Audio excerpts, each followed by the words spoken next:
Welcome back to the deep dive. Today, we are taking on a source that is, frankly, monumental. It's an exhaustive analysis of Surah An-Najm, the star, the 53rd chapter of the Qur'an. That's right. And this isn't just about theology. What we're really getting into is epistemology, the huge question of how we know what's objectively true in a world that feels like it's drowning in conjecture. That's absolutely right. And Surah An-Najm is a crucial revelation. It's anchored firmly in the Middle Makkan period, Right. around the 5th year of the Prophet Muhammad's mission. And our sources really frame this as the definitive answer to what they call an epistemological crisis of that time. An epistemological crisis. So what does that mean in practice? Well, it means you're in a society where everything, your traditions, your beliefs, is defined by hearsay, by what people call zan. Okay, so conjecture, guesswork. Conjecture, exactly. And by whole emotional preference, what feels good. And so the question becomes, where do you find the bedrock of certainty in all of that? This surah provides the blueprint. And that blueprint is our mission today.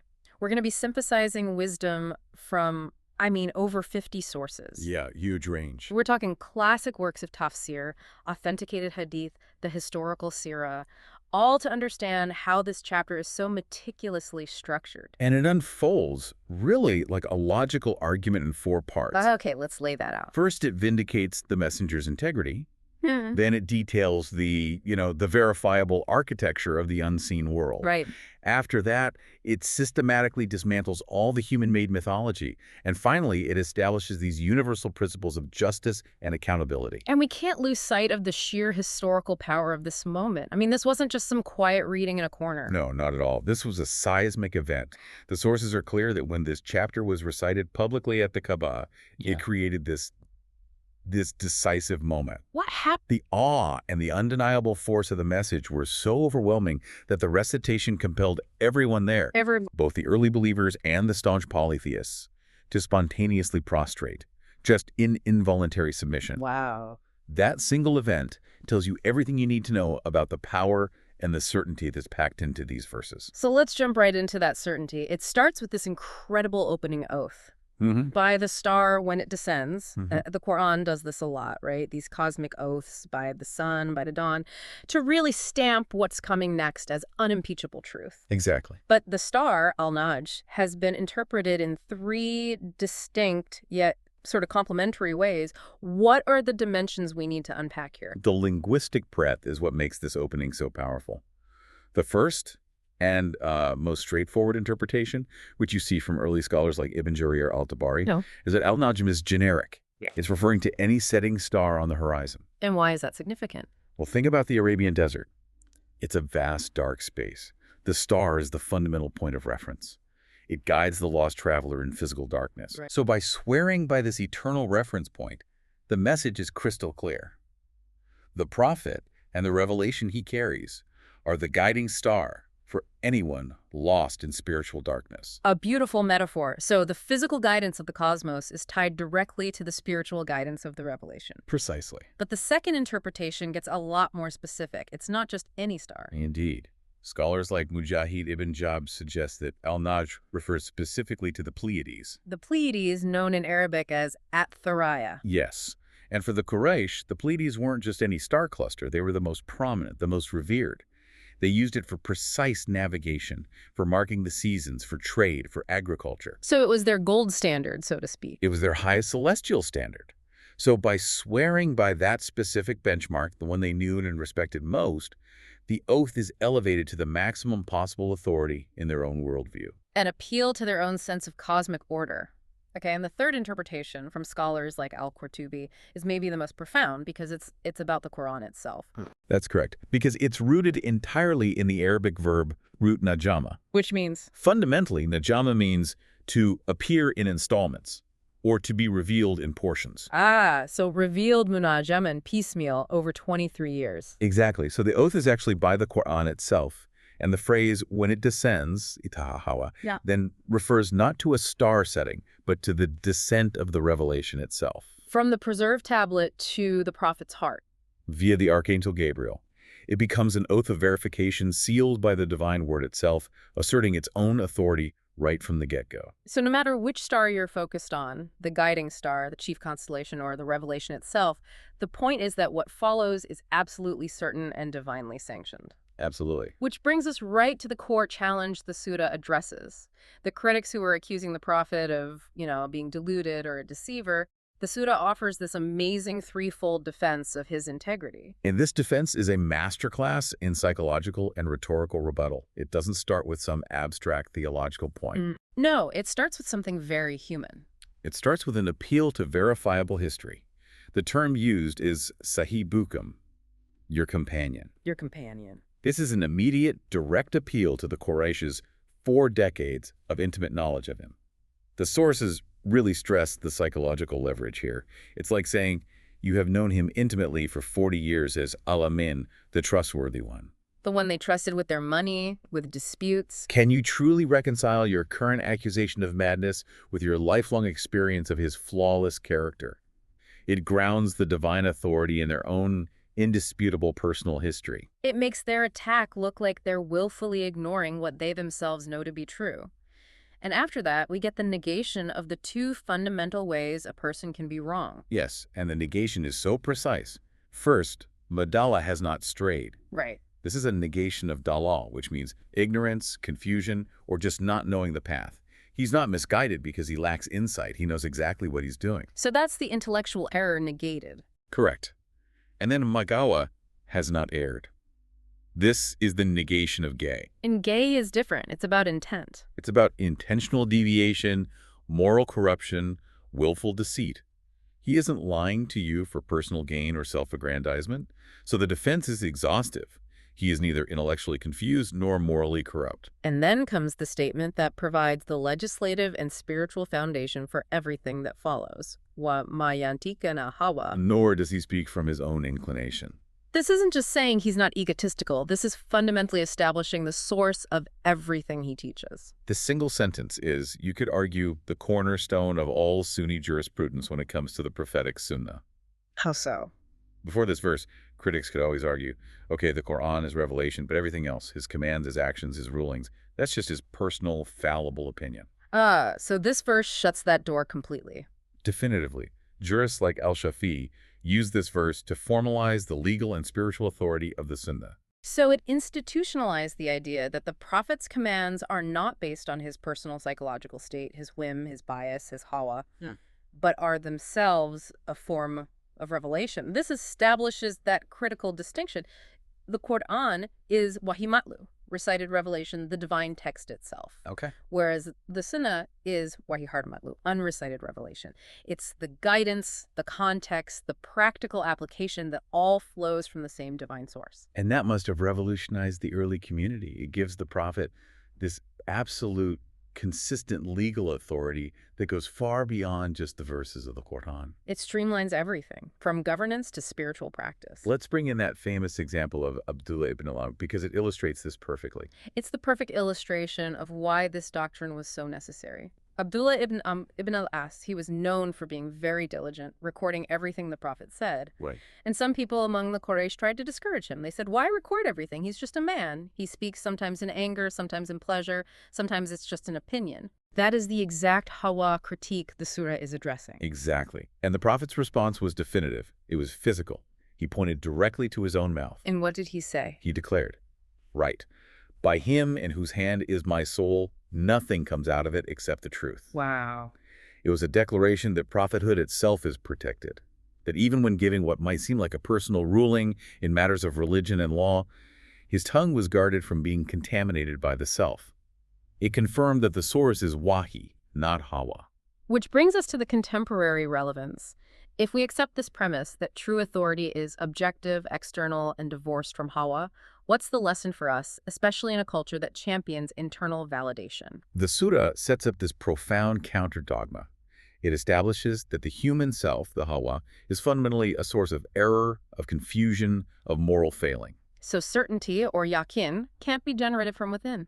It has to be sourced externally and divinely. In the modern world, saturated with the idea of living my truth or following my heart as the ultimate moral compass, this verse pushes back, and it pushes back hard. Right. It's saying that validity isn't determined by how something feels or if it's comfortable or if it fits your tribe's narrative. It's determined by alignment with an external, objective, divine standard. And crucially, linking it back to Sayyubukum, your companion, the message is inseparable from the messenger's character. Absolutely. The integrity has to be unimpeachable. If the Quraysh could prove he had lied even once, the whole structure would crumble. You can't separate the private character from the public calling. They have to align perfectly. That's what builds the trust required for the message to even be heard as truth. Now, the surah makes this beautiful transition. Having established the messenger's trustworthy, it pulls back the curtain to show us how the message traveled. It's confirming the infallibility of the mechanism itself.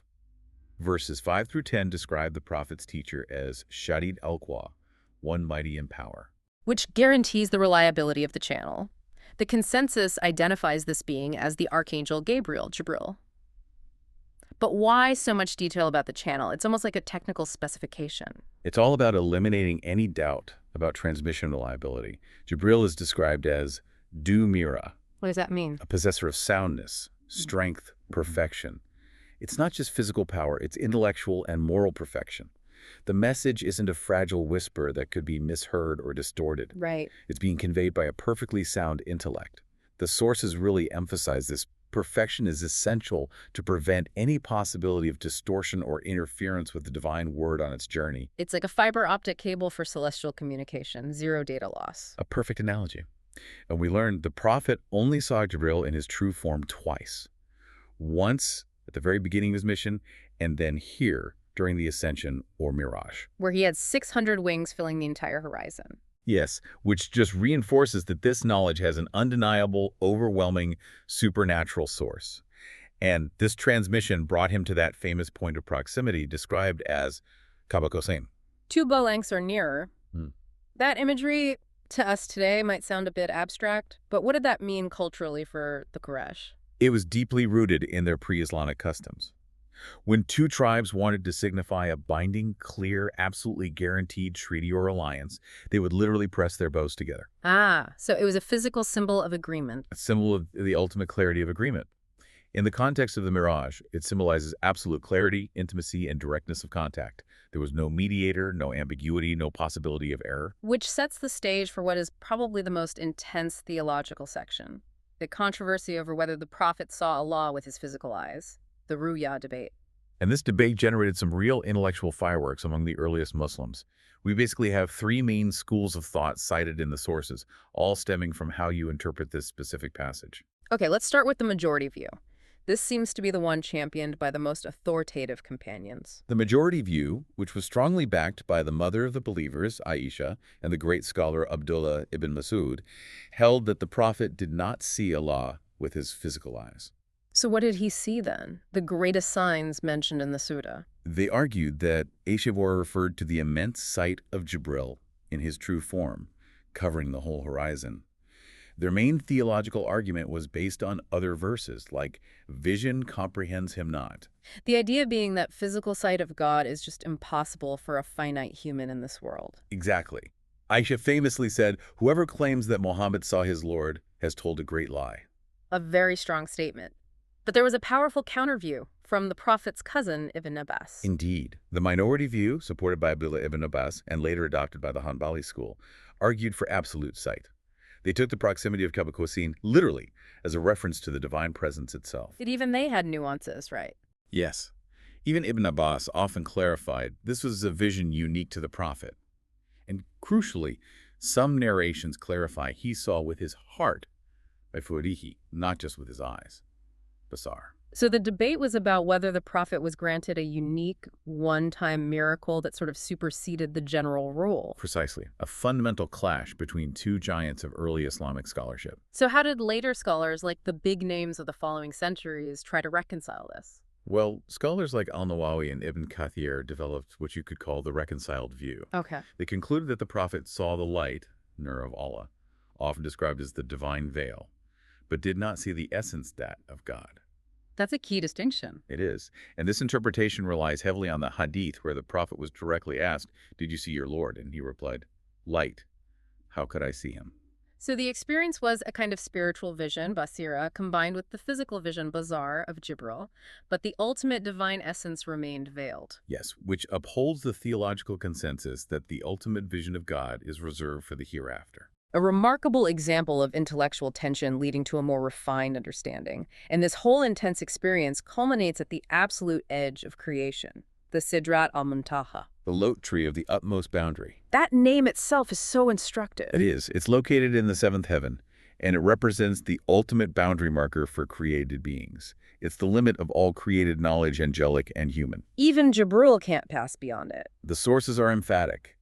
Even the mighty archangel Jibril cannot pass this point. What lies beyond is solely the domain of the divine, shrouded in awe. And the description of what happens next when they're covered the lote tree, that which covered it, is deliberately vague. It's a literary technique to maximize the sense of awe and magnitude without trying to describe the indescribable. And out of this cosmic event, we get a profound spiritual lesson about discipline, captured in verse 17. Mazaga al-basaru wa mataga. The eye did not swerve, nor did it transgress. This is the pinnacle of adab, spiritual etiquette, that the prophet demonstrated. I mean, imagine being presented with the entirety of the heavens, the most incredible sights possible. And yet, he maintained supreme focus and composure. Mazaga. He wasn't distracted. He didn't look away from his mission or get diverted by the wonders around him. And mataga. He wasn't greedy. He didn't try to overstep the bounds and see more than he was permitted to see. I think that lesson of the eye did not swerve is so critical for us. Living in this age of constant notifications and cognitive overload, we are always zaga, always swerving away from our main focus. It's a lesson in cognitive purity and spiritual discipline. Whether it's in our worship or just in our worldly tasks, success demands this kind of unwavering focus that doesn't get sidetracked by secondary things or greed for what's forbidden. And it connects back to that earlier statement, the heart did not lie about what it saw. Yes, it establishes the heart, the fuad, as the true cognitive and spiritual organ in Islamic thought. True, reliable understanding, fiqh, requires a purified heart because, as the surah implies later, a corrupted heart will lie to its owner. How does it lie? It presents your internal preference, your hawa, as if it's external objective fact. Okay, this is a very sharp pivot in the surah. We've established the absolute certainty of the divine source, and now it immediately turns to dismantling the sources of human-made falsehood. It's strategically brilliant. First establish the truth, then weaponize that truth to expose the lie. We're moving from the profound reality of the unseen to the stark fiction of the idols. Wow. Alat, Al-Uzza, and Manat. Yes, the surah interrogates the reality of the three chief goddesses of the pre-Islamic Arabs. And the sources give us this crucial anthropological context that reveals the insidious psychology behind idolatry. Let's start with the origin story of Al-Lata, worshipped by the Thaqif tribe. According to Ibn Abbas, the history is surprisingly mundane, almost tragically human. It's a profound sociological insight into how gods are made. Ibn Abbas records that Alat wasn't some abstract deity at first. Right. It was a man, a righteous figure who would diligently churn gruel or savik for pilgrims passing through his town at great public service. Wait, so this powerful goddess started out as a guy making soup for travelers. Essentially, yes. Yeah. After this virtuous man died, people began to venerate his graves to honor his service. Over time, that simple veneration slipped into outright deification, and they built a temple around his tomb. That's incredible. It's a slippery slope from just honoring a good person. It shows how easily human attachment can supersede divine reality. It demonstrates that idols are often born from an exaggerated appreciation of human virtues. Then you had Al-Uzza, the mighty, the chief goddess of the Quraysh, representing their martial power. And Manat, the goddess of fate, worshipped by the Medinan tribes. But the surah's overarching critique is just brilliantly dismissive. Right. There are mere names you have named, you and your fathers. They lack ontological reality. They only exist because of collective human imagination. Exactly. It's a fundamental rejection of what you might call theological social constructivism. If you stop naming them, they cease to exist. They have no power outside of human belief. And the surah uses this logical trap to expose the polytheists' self-serving beliefs, criticizing what it calls kismatun diza, the unfair division. This is a rhetorical mirroring argument, Ilzam. It uses their own cultural bias against them. And their bias was? The Quraysh were notorious for their deep preference for male offspring.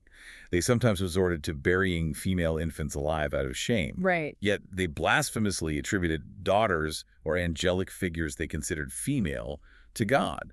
The verse hits them with it. The male is for you, and for him the female. That, then, is an unjust division. Given that strong cultural preference for boys, how do they even reconcile that hypocrisy in their own minds? They didn't. Not logically. They reconciled it based on convenience and inherited tradition. Their theology wasn't based on genuine reverence. It was based on projecting their own desires and social conveniences onto the divine. So they wanted to keep their tribal status with male heirs, while still claiming some connection to the heavenly realm by attributing female entities to God. The critique is devastating because it shows their religion was a construction of ego, not a submission to truth. Which brings us to the core psychological flaws that allow these errors to continue. Verse 23 identifies the two great enemies of verified truth, Zan and Hawa. This verse is the enduring framework for critical thinking and self-audit. First, you have Zan, conjecture. Intellectual laziness. That's a good way to put it. It means accepting beliefs based on assumption, hearsay, unverified theories, or just blindly following what your ancestors did without ever questioning it. And in our world, Zan thrives in, algorithmic echo chambers and unverified media. Absolutely. You believe it because it's popular or repeated often without demanding objective proof or ilm. And then there's Hawa, desire, the emotional bias. Precisely. Hawa is believing something because it serves your ego, or fits your lifestyle, or reinforces your tribal or political identity. It's when the desire for comfort overrides the demand for truth. And the Surah's argument is that humanity, left to its own devices, will always gravitate toward these two errors. Unverified assumption and selfish preference. And the only antidote is verified knowledge, ilm, and self-discipline, taqwa. The final function of the idols that the Surah demolishes is the whole idea of intercession. The polytheists argued they needed these figures as go-betweens. And the Surah uses a powerful a fortiori argument in verse 26. It basically says, look, how many angels, mighty, sinless, celestial beings, are in the heavens, and yet they cannot intercede without specific, granted divine permission. So if these incredibly powerful, pure beings are subject to strict divine protocol, how can inert stones, or a dead gruel churner, or any humanly constructed concept possibly provide aid? It instantly reorients all reliance solely on Allah. Intercession isn't a commodity you can demand through your chosen intermediary. It's a divine gift. So the life lesson here is intellectual sovereignty. We have to constantly audit our own beliefs to avoid these psychological traps of Zan and Hawa. It's an imperative for relentless self-correction. You have to constantly ask, am I holding this belief because it is haq, verified fact, or because it is Zan, unverified popularity, or Hawa, personal comfort? And this warning extends to modern idolatry. Of course. Just as the Quraysh named Alat and gave her power, we create modern idols, the market status, national ideology, political figures, and we attribute to them power to benefit or harm that belongs only to the divine. Before we move on to accountability, there's that critical safeguarding clause in verse 32, Falaf tuzaku and fusakum, so ascribe not purity to yourselves. This is such a profound check against spiritual arrogance or narcissism. Even after the prophet has been divinely vindicated and the truth established, the believer is commanded against self-praise. Why is that so important? It prevents hypocrisy, spiritual superiority complexes, and that fatal slide into judging others. True piety is a humbling private journey with God, not a public declaration of your own flawless goodness. The Surah demands humility even when you know the objective truth. Okay, moving into the second half of the Surah, the focus shifts completely to accountability and justice. And it confirms these rules are timeless. Universal. And this section is set up by this specific, almost unbelievable historical anecdote about a transactional view of salvation. The story of Walid ibn al-Mughira. This anecdote, which scholars like al-Wahidi preserved, sets the perfect stage for the concept of individual liability. Walid ibn al-Mughira was a wealthy, influential Quraysh leader. He was wavering, considering Islam. A pagan friend intervened, mocking the whole idea of the hereafter. He suggested, pay me a sum of money, and I will bear your punishment for you on the day of judgment. He tried to outsource his sins. And Walid, thinking he could buy his way out, actually paid a portion of the fee, but then he backed out of paying the rest. That commercialized view of salvation, sins as a transferable debt, is exactly what the next verses just reject completely. Precisely. That transactional mindset is immediately countered by citing what we can call the 4 laws of spiritual economics. And crucially, these are cited from the scrolls of Moses and Abraham. And that citation is key. Yeah. It establishes these rules not as something new or unique to Muhammad, but as universal perennial truths, confirming the unity of the divine message across all of time. So law number 1, individual liability. That no bearer of burdens will bear the burden of another. This is the definitive rejection of Waleed's proxy payment and of any concept of original sin or vicarious atonement. Right. Every soul is sovereign, responsible for its own choices. Responsibility is non-transferable. It is not transferable. Law number 2 is maybe the most famous and foundational of these truths, the sanctity of effort, and that there is not for man except that good for which he strives, say. Sincere, tangible striving is the foundation of meritocracy, both spiritual and worldly, within the Islamic framework. The final result is in God's hands, but the input, the effort, that's the non-negotiable human part. But this verse sparked a huge theological debate, right? About Isali Sawab, the idea of gifting reward to the dead. One of the most famous debates in jurisprudence. How do you interpret this verse regarding transferred reward versus personal effort? So what were the positions? Well, Imam al-Shafi'i took the verse almost literally, with a lot of rigor. He argued if the verse says a person has nothing but what he strives for, then efforts done by others, like reciting Qur'an or praying on behalf of the dead, cannot benefit them. It's not their sai. So for him, the prohibition was absolute. It sounds very logical. It is, but the majority of scholars took a different path. The Hanafis, Malikis, Hanbalis. Yes. They offered a more nuanced interpretation. They agreed the verse establishes justice. You can't claim another's reward by right. But they said it doesn't prohibit grace or the acceptance of donated reward from God. So what's the logic there? They argue that certain things are actually extensions of your own past striving. The sources confirm 3 main conduits: ongoing charity you established, beneficial knowledge you left behind, Right. and crucially, the righteous prayers or actions of your child who is seen as the product of your prior effort and investment. Your side. That distinction between right and grace is vital. Okay, law number 3 then assures us of transparency. And that his effort is going to be seen. There are no hidden actions, no lost deeds. Every single effort, no matter how small or hidden, is recorded and will be publicly exposed on the Day of Judgment. Absolute, unimpeachable transparency. Justice is not blind, it's perfectly clear. And the final law, the terminal point. And that to your Lord is the final goal. Muntaha. This is the philosophical conclusion to all human striving, all causality chains, all intermediate goals, wealth, family, power, status. They must ultimately point back to the divine. So you never mistake an intermediate goal for the ultimate purpose of existence. Exactly. He is the endpoint, the Muntaha. Following these universal laws, the surah illustrates God's singularity and power by showing his control over polar opposites, the Lord of contradictions, you could say. He is the author of the entire spectrum of human experience. He makes one laugh and weep. He causes death and gives life. He created the male and female.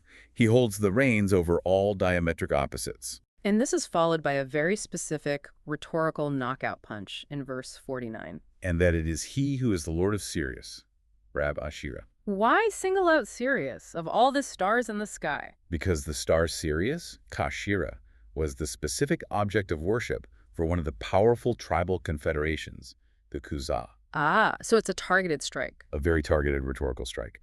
By claiming exclusive lordship over the precise object of their worship, Allah simultaneously invalidates their deity and asserts his own absolute power over everything they revered. And this section wraps up with a chilling historical warning, recounting the destruction of ancient superpowers. The destruction of Ad, Thamud, and Noah's people. These were materially immense civilizations. Ad was renowned for its massive structures and wealth. But they didn't fall because of material failure. No, they fell because of moral and ethical corruption, because they rejected divine law. It's an eternal warning to every generation. Material advancement and technology do not insure you against ethical and spiritual collapse. No. No society is too big to fail. And the overriding life lesson here, tying it all back, is the philosophy of, say, striving. Absolutely. We have to internalize that axiom. Man has nothing but what he strives for, to eliminate any sense of entitlement. It's the ultimate counter to passive expectation. Spiritually, you can't just rely on your ancestors' piety. Worldly, it confirms that output requires input. The sources really stress that this principle is designed to check both collective and individual arrogance by demanding tangible, verifiable, sincere action.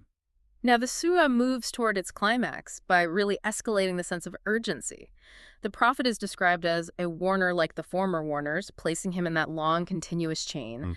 And the Day of Judgment is given a distinct name that emphasizes its immediate relevance. It's called Al-Azifa, the approaching one, or the imminent reality. That choice of words is profound. It is. It shifts the perception of the final event from some distant, abstract theological concept to a rapidly approaching reality that is pressing upon the choices you make in this present moment. It demands immediate consideration, not procrastination. The surah then turns its critique toward the psychological state of those who reject this imminence. They're criticized for their complete heedlessness, for being samidun. And samidun is a word that's so rich in meaning. It perfectly captures the essence of spiritual heedlessness, or ghafla. It has 3 layers of meaning in the classical tafsir. Okay, what are they? First, it means holding one's head high in arrogance, pride. Second, it means being completely heedless or distracted from serious matters. And the third layer from Ibn Abbas is maybe the most illustrative for a modern audience. Absolutely. Ibn Abbas noted that in the dialect of Himyar, sumud meant singing or playing to drown out serious noise. So the direct critique was that the pagans were actively engaging in frivolous entertainment and revelry, literally singing and clapping to drown out the serious, weighty warnings of the Qur'an. That's a society that distracts itself with endless amusement to avoid facing existential purpose. It is the very core of heedlessness. It's the warning against laughing and not weeping, against a life characterized only by triviality and the aggressive suppression of any serious thought about your ultimate destiny. The argument is now closed. The truth has been established, the channel verified, the errors exposed, the laws defined. There's no rational rebuttal left. None. And the final word, the very last command of the surah, is an immediate physical call to action. Sajda. Prostration. So prostrate to Allah and worship Him. This is the required sajda of tilawah. The force of the conclusion is absolute. The logical process is finished, and the only rational response is immediate submission. It leaves no room for hesitation. And the act of prostration itself is the physical antidote to the heedlessness and arrogance just described. It is the physical negation of sumud. By placing your face, the highest part of your body, onto the earth, the lowest part, you physically enact your status as a servant. It breaks the ego. It breaks the ego, the pride, and the hawa that naturally resist accepting objective, external truth.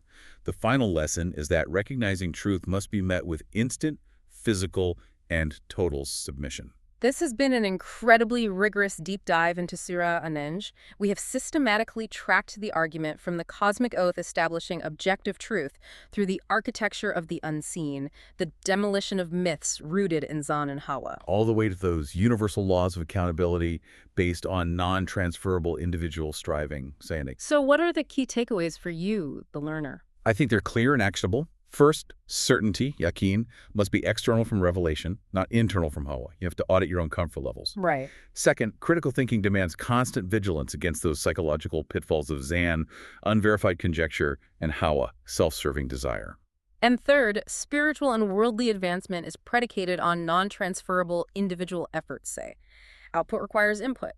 There's just no room for entitlement in the cosmic system of justice. And if Surah An-Najm argues that true guidance demands separation from your own inclination, your hawa, here's a final provocative thought for you to consider. Okay. How often do you audit your own most firmly held beliefs to determine if they're truly based on external verification and confirmed knowledge, or if they're just based on internal comfort, tribal identity, and emotional preference? What modern concept, political, economic, or social, have we collectively named and mistakenly attributed power to, much like the Quraysh named Allat, Al-Uzza, and Manat, making ourselves beholden to its illusory authority? Something profound to mull over until our next deep dive. Thank you for joining us.